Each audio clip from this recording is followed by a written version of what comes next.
In 1 week, we got new MacBooks, a new Mac Mini, and a new HomePod. But I'm feeling divided about all the news. There were big production videos, but there was no event. It's the January Apple event that never was. I was looking forward to a new improved HomePod, but it won't stereo pair the old and new ones together. There were so many cool MacBook improvements, but why can't Apple give us more money for trade-ins if we want to upgrade? We got a lot of Apple news this week, but there's one more thing we need to address, what we didn't get. Welcome to the 5th episode of One More Thing. This is CNET's new Apple show with me, Bridget Carey. Every week, it seems Apple is giving us one more thing to think about in our Blue Bubble Siri conversing Appley lives. Now, you may have noticed me doing Apple videos every Friday for the past several weeks, and yes, that is all part of this new launch. So be sure to subscribe to the channel to catch the Friday episodes. And yes, I know it is one more thing to watch, but I do hope to make this a show where you can get caught up on all the latest buzz, but also we can talk about what it means going forward in the big picture and a place for real talk on what has us excited or what Apple could do better, maybe a little bit of both, which brings us to the two sides to all the Apple news this week. I want to start with the HomePod because that is really what has me the most intrigued on how Apple has taken a product that it discontinued and revived it, bringing it back with a $300 price tag. Now that's the same price Apple last sold it at. And it's basically the same basic design style, but now with a new midnight color option.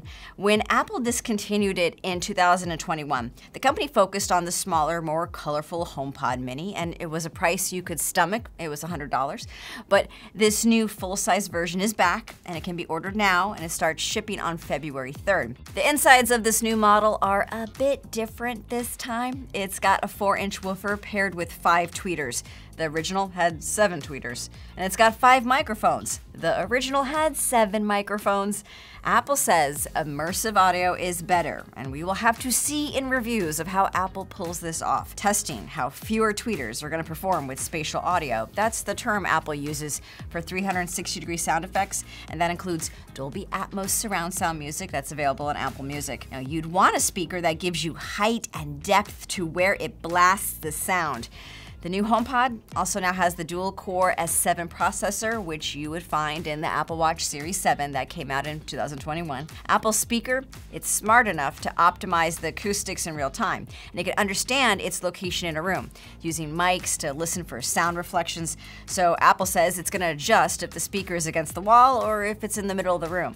Now, some notable smart home things. It's going to do the same things it did before, with controlling the smart home with Siri voice controls, and you can pass music off from your phone to the speaker. But now there are temperature and humidity sensors, so it can close your smart blinds or turn on a fan if the room hits a certain temperature. And if it hears a smoke alarm or carbon monoxide alarm blaring in the house, it's going to alert you on the iPhone. Now that is an update coming in the spring. It supports the new Matter standard that's going to work with numerous smart home devices, so we're going to see how that shapes up with making your various Amazon and Google smart home products work well together. If you have other HomePods, they can be linked to play music in different rooms, or you can use them for the intercom system. But here is where they get you. If you invested in the original model, you cannot link it to make a stereo pair with the new one. You can only do the stereo audio effect if you have 2 of the same model. So no mixing old and new for stereo. Sure, they may not match exactly in looks. The new one is ever so slightly smaller, but not having stereo work together feels wasteful in a time where we're trying to be better about our tech footprint. I have a HomePod Mini in the bedroom. I enjoy it because I use Apple Music. It's all intertwined. And it seems my Mini is also going to get some of these new temperature sensing perks. Mac Rumors pointed out that when you look at the Apple feature comparisons, the temperature and humidity sensor is also listed for the Mini on Apple's website. And that sensor was reportedly inactive since it launched in 2020.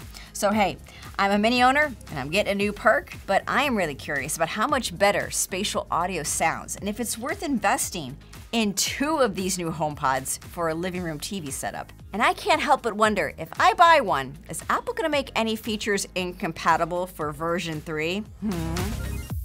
Let's flip over to the other big news. Updated MacBooks and the new Mac Mini. We now have the M2 Pro and the M2 Max Apple Silicon chips, so the CPU and the GPU are more powerful, and these chips are now available in the newest line of laptops. So Apple says, if you're image processing in Photoshop, an M2 Pro and a 16-inch MacBook is going to be 40% faster than the previous model with the M1 Pro, and that came out in October of 2021. So if you're doing graphics-sensitive projects, that M2 Max, it's a beast. Apple says graphic speeds are generally 30% faster than the M1 Max. Now, besides the boosted processing power, the M2 Pro and the Max both are more energy efficient, so you could get up to 22 hours of battery life on the MacBook Pro.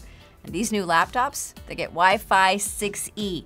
So if you have a compatible router, even faster wireless internet. Now these laptops, they have the power of a desktop. That is awesome. And the Mac Mini desktop machine also gets a boost with the new version offering M2 and M2 Pro chips. And it starts at $600 for the M2 version. So those new gadgets, they're available to order and they arrive in stores on January 24th. But where else could we see the new M2 chips? Well, it is possible. Apple could roll it out this year to the 24-inch iMac, the Mac Studio, and the Mac Pro desktop. But what didn't we get here? I'm not really talking so much about a missing feature. What I wanted to point out is the shock at how little folks are getting for a trade-in of an old machine. MKBHD researcher David Amell and Marcus Brownlee himself brought attention to the fact that you could have a Mac Pro that costs over 52 grand, and it's still sold at that same price today. It's only 3 years old.